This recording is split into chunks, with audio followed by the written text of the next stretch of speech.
Manny Houston loves to create unforgettable musical experiences as a singer, songwriter, and performer. I talk one-on-one with Manny for this edition of Quintin's Close-Ups. And if you haven't already, subscribe to my YouTube channel and like Quintin's Close-Ups on Facebook. Manny Houston, welcome to Quintin's Close-Ups. Thank you so much. How you doing, Quintin?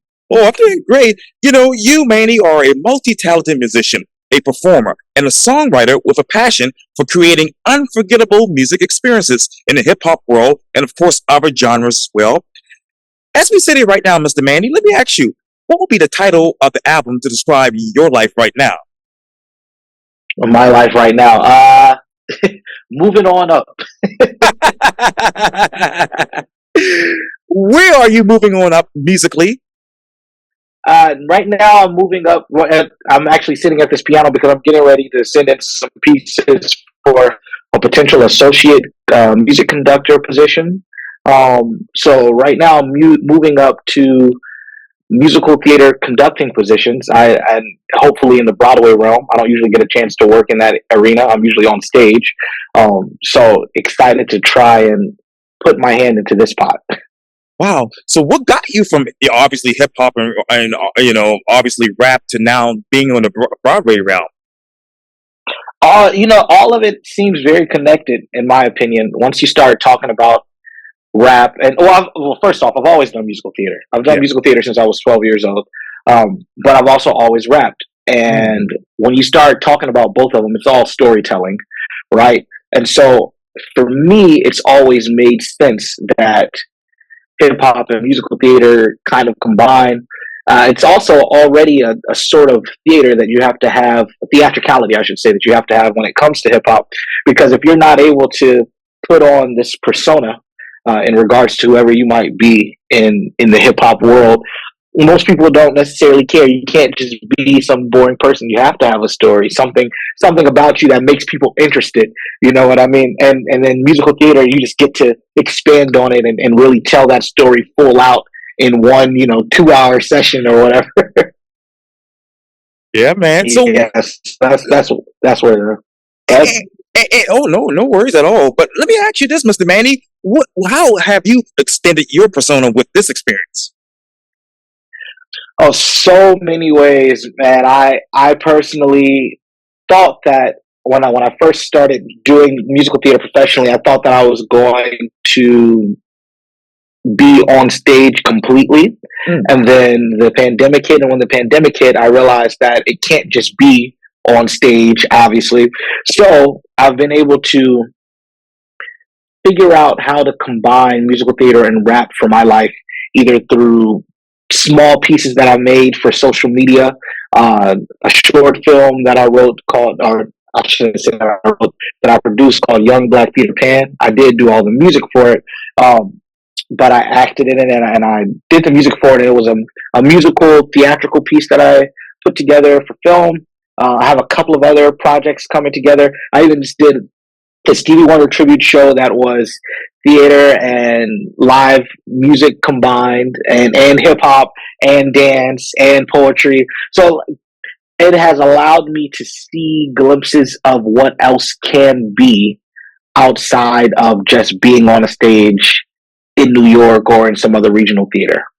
So what is it like to be on stage here in Charleston? And Charleston is for me, it's like nothing else, because what's the saying, when you're home, when you're maybe I'm quoting the Olive Garden the Olive Garden theme, when you're here it's family or something like that. But truly, when I'm here it's family, right? When I'm in Charleston it's all family, and so it becomes one of those experiences where I'm like, man, I don't get a chance to be in a place like New York or Los Angeles or Las Vegas and feel the same amount of love that I'll feel when stepping onto a stage in Charleston. It's almost overwhelming because when people know you, they really are there to give you as much love as possible. They want to see you do well. And not to say other people in other cities don't want to see you do well, but they don't have as much invested. You know what I mean? Wow. So you get that love from your hometown crowd, but what type of criticism have you been able to receive? A lot of different criticisms in regards to the shows that I'm producing, a lot of people are starting to see that I'm in a different headspace, I believe, than I was before I left. Whether that is, for instance, anything that I do now, I don't want it to stop here, right? There is something to be said for doing doing a project for your city and everybody being excited about it just in that city.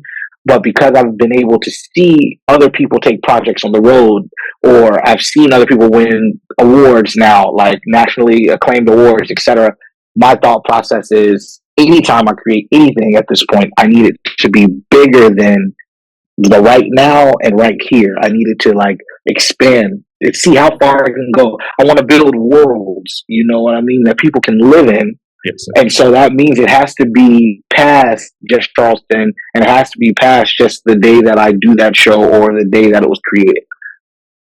Well, Mr. Manny, can you expand Charleston music to these other cities and allow people to accept our music? I feel like, at least in for what I can do, I happen to have been blessed with the opportunity to work with some major songwriters and some major A&Rs and record labels. And one of the things that I know I want to do is try and bring their attention to some of my friends that are really making headway already as indie artists. And a lot of them already have their own connects, but you know, as they say, you can never have too many connections. So I know that's like my part that I can play. In the musical theater world, I've been able to make a lot of connections with producers, smaller theater companies, etc., up in New York, and I know that there are so many talented actors here in Charleston, in South Carolina in general, and I would love for some of our stories that we're telling, whether it's Duncan Storm, which was a show that Michael Katenge did a while back, maybe it was 2018, 2017, about the last lynching that happened, or the last hanging that happened here in Charleston, South Carolina. Or whether it's a story about the Daniel Jenkins Orphanage, right, and the boys that were playing jazz there.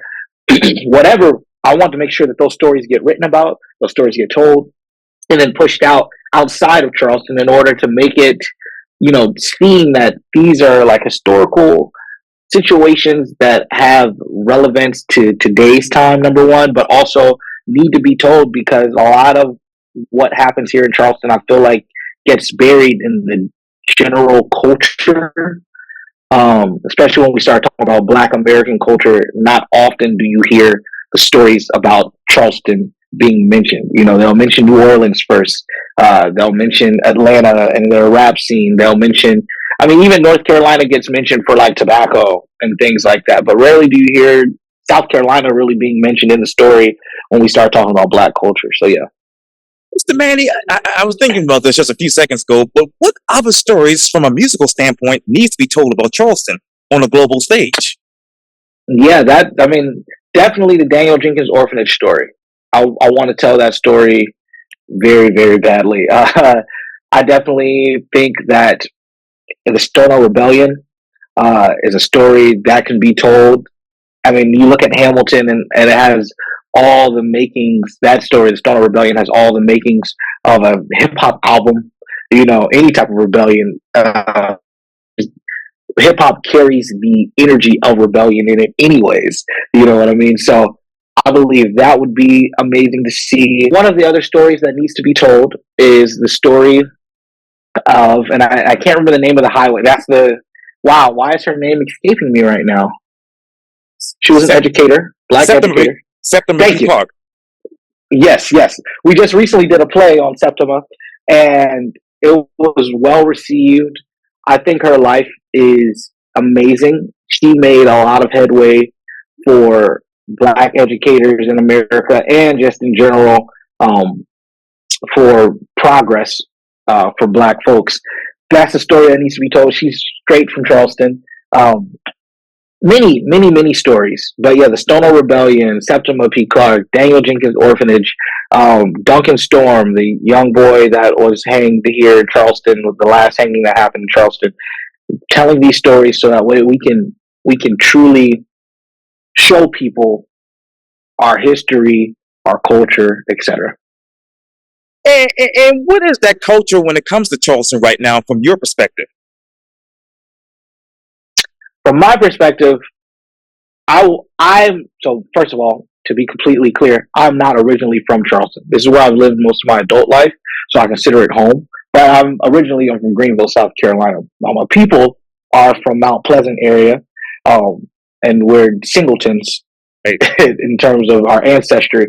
But with that being said, I can't speak to the Gullah Geechee culture needing to be spread because I don't consider myself Gullah Geechee. However, I would love to see people knowing more about it. Number one, I'm so tired of hearing people say, "Oh, they sound Jamaican," or like, oh, it's like this is a whole different thing. Even the food that's being eaten, the culture, and some of the belief systems, even the claps, right? Like you talk about church, you're like, we don't clap the same in Charleston compared to. Oh, I, important from my perspective, though, in regards to the stories that I would like to tell, I really just want to talk about the music. I want to talk about the music that's been here. I want to be able to incorporate these Charleston clave rhythms. I want to be able to incorporate the energy that comes from congregational singing. That was that was really how do I say this? The congregational singing that was really developed here in Charleston, the style. I want to be able to showcase that type of stuff to the general public outside of South Carolina. Wow. And when you talk about South Carolina, Mr. Manny, what is the state of hip hop? The state, if I'm being honest, I couldn't tell you in terms of what the state is. I feel like there are a lot of trap artists right now that I see getting some play, especially when we talk about like Columbia. I know we obviously have some really dope artists here in Charleston. I think well, what I would like to see, because that's all I have to say, what I would like to see happen is we start getting, at least in Charleston's hip hop scene, we lean into the live band culture and rap culture and make that our thing, because anywhere else you go, we're not going to quote unquote beat Atlanta and their hip hop scene. We're not going to beat, Texas and their hip hop scene. We're not going like there's hip hop scenes even in Charlotte. There's like a pretty like decent hip hop scene. You know what I mean? So how do we stand out? It's like, all right, the thing that we do best here in Charleston when it comes to music are our jam bands. That's kind of like what we're known for right now. You know what I mean? Whether the people that you see on the road, we're known for our jam bands, and we're also known for our rock bands. I guess I would call them alt rock. Maybe if you talk about like Stoplight Observation, Susto, Babe Club. Let's see. Then when we talk about the jam scene, you got Dome Flamingo, who's technically synthwave, but they fall into that jam band culture. Psychedelics, Little Bird, and then us taking that culture and saying, all right, now let's start adding hip hop artists into it and allowing those hip hop artists to shape it, as opposed to the band shaping the hip hop artist, if that makes sense. So we end up having crews that kind of feel like the Roots, right? But very Charleston feeling instead of like, the Philly feeling that Questlove and Tariq brought with the Roots crew. That's exactly right. And I know this is a silly question, Mr. Manny, as a follow-up, but how do you combine that jam scene with the hip-hop scene? I think part of it is already happening as it is. Like a lot of times you'll see these bands like inviting up some of the different rappers, whether it be here in Charleston, Abstract or Slim Soul, Tyree, all of these guys, new. They're all starting to incorporate live instrumentation, and they have been doing that for a while. I'm not saying this is some new thing. They're all starting to do it. Now it's just a matter of expanding. So, for instance, right now I'm getting ready to produce an Outkast tribute show at the end of the month, September 24th, at the Poorhouse, in collaboration with my brother Slim Soul, Cody Dixon, and we're inviting on a bunch of rappers with this live band in order to do this. And the biggest thing is, often I feel like when it comes to the rap scene, we are trying to showcase our original music. But the way a lot of singers get on, the way a lot of bands get on, is by doing cover songs in the beginning here in Charleston, because we're such a tourist town. So we do a lot of covers. And if we take that same ideology and apply it to the rappers here who want to work with bands, it's like, all right, cool, let's do cover songs. Where can we start from that allows you to become more accessible to crowds here in audience that don't care about your music right now? And that's not like a slight. It's just like, they don't know you. Most people just don't care about somebody's music that they don't know. So you have to like let them get to know you. All right, cool. Let's start with an Outkast tribute and invite a bunch of people on, because people are going to come out to an Outkast tribute, not just your friends. You're going to be now introduced to a larger audience. And then from this, you're going to be able to like say, all right, cool. You can draw comparisons from this show. You can start drawing comparisons between me and Outkast as a crew, right? We do another one. Hey, what if I ask any of those rappers, like, what tribute show do you want to do that is like a rap crew that we can do with a live band that draws comparisons to you and, whatever rapper? If somebody feels like they're like Kendrick Lamar, cool, let's do a Kendrick Lamar tribute show with a live band, and the first set be your original music, the second set be the Kendrick Lamar tribute. You get what I'm saying? Like, Yes, sir. There's different ways to do it that's going to expand, at least here in the city. And then from there, there's lots of, we can take it on the road. Let's do an Outkast tribute tour real quick. Because who's doing that? Nobody's doing an Outkast tribute tour, because Outkast exists still, number one. And number two, most people don't find that doing a rap cover show is something that takes skill, but it does when you start talking about in regards to it being a live band, and just in regards to like learning these rhythms and learning all of these words. It's like it's a whole thing. You know what I mean? So yeah, I think that's probably going to be the way to start it off, and then from there, I got some other ideas like bringing in bands that have that energy already, this hip hop / funk jam band energy already from other cities, and putting together a festival that allows for people to start giving us national attention in some form or another. Hey, Mr. Manny, let me ask you this then. Which hip hop rap artist right now currently resembles your music? Ooh, well, the music I'm working on right now is completely different from what I have out. And if I have to be honest, I'm more leaning towards becoming a what I call a John Legend 2.0, where it's like I want to be the guy who people know as like he plays piano, he sings, and he raps all from the piano. So it's like kind of like what Anderson .Paak does, where he's like playing from behind the drums and rapping sometimes. I want to be able to do the same thing, but from behind the piano. So Anderson .Paak is probably somebody I draw comparisons to. But even then, it's so different, right? Because the feel, Anderson's like, when you're drumming and rapping, like that's a specific style that you got to do. When piano rapping, it feels different. So I couldn't tell you really right now who I would draw comparisons to, but that would probably be where I started. Hey, Mr. Manny, Anderson. Yeah, Anderson. And I got one last question for you, Mr. Manny, because I know you've got to run. But let me ask you, you're sitting in front of the piano. What does this piano, or what does a piano mean to you? Well, this particular piano means a lot, because right now I'm at the College of Charleston. This is where I graduated from. I'm here too. In 2015. Awesome. Yeah. Are you in front of the library right now? I'm actually right is that here. What it is? Yeah. Coming in Calhoun. Oh, okay. That's funny. But yeah, this piano, I spent hours in this room learning classical piano pieces. My degree is in classical piano performance, and all the time spent in this room is what has gotten me to the place that I am at now. And as I get ready to record these pieces today, I have a feeling that this is going to be, the reason I get to the next place. You know what I mean?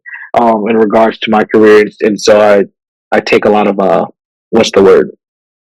I take a lot of energy, and I don't know what the word I'm looking for is, but I am praying that this is the place today. Yes, sir. It means a lot to me, so I'm praying it's the place today. Yes, sir. And one last question for you, Mr. Manny. I know you talked about all of these shows that you're putting together right now for later events. So, who exactly is your audience? My audience, my audience are people who love creation, Mm, love to see things done in a new way. Um, if you're a fan of Donald Glover's mind, not necessarily even his work, but the way that he decides to like present things, you're probably going to be a fan of me. If you're a fan of anybody who has created a world for you to live in, um, let's say Kendrick Lamar, for instance, with his whole Good Kid, Mad City project and the way it sounded like, an actual movie that you were watching while you're listening to the album, or even to Pimp a Butterfly and him adding in the poetry in between songs, etc. If you're a fan of how he presents things, you're probably a fan of me. Because I always, like I said, I always want to create worlds for people to live in. Something that you have to go back to a couple of times and be like, man, I missed that. Or, man, I enjoy listening to this so much because it's such a different experience. I don't want to leave, you know? So I am for the people who love creatives. I'm not necessarily a hip hop artist. I'm not necessarily an R&B artist. So I would never put myself in those categories. Um, I also say this, I'm also a fan of people who enjoy being entertained. I sat around and studied, the greats for years, especially doing musical theater. I always wanted to be a song and dance man. Gene Kelly, Sammy Davis Jr., yes. all the way to Usher, Justin Timberlake, Yes. and being able to dance and sing and entertain people in that way, and also sit down at a piano and play and tell jokes, things like that. That makes me happy. So if you like being entertained, that's also my audience. And I hate to be redundant, Mr. Manny, but what else do you want to present musically to your audience?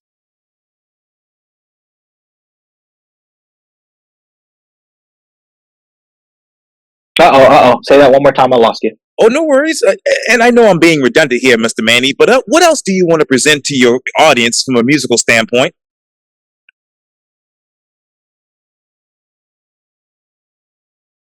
Okay, from a musical standpoint, I think I want to be able to present new ways of hearing music.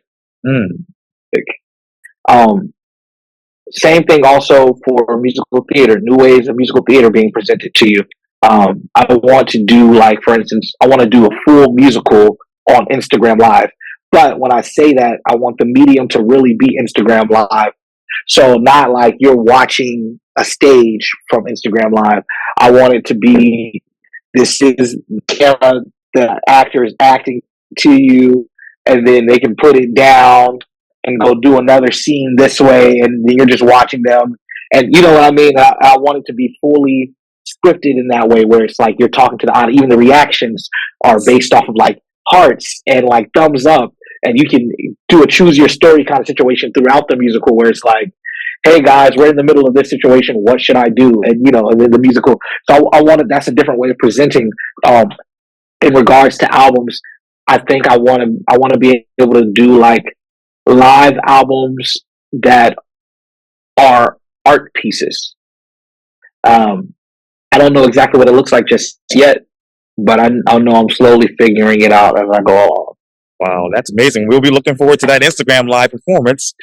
Well, Manny Houston, thank you Thanks. so much for your time. Yeah, you're welcome. And welcome to Quintin's Close Ups. Thank you so much, Quintin. You're welcome anytime.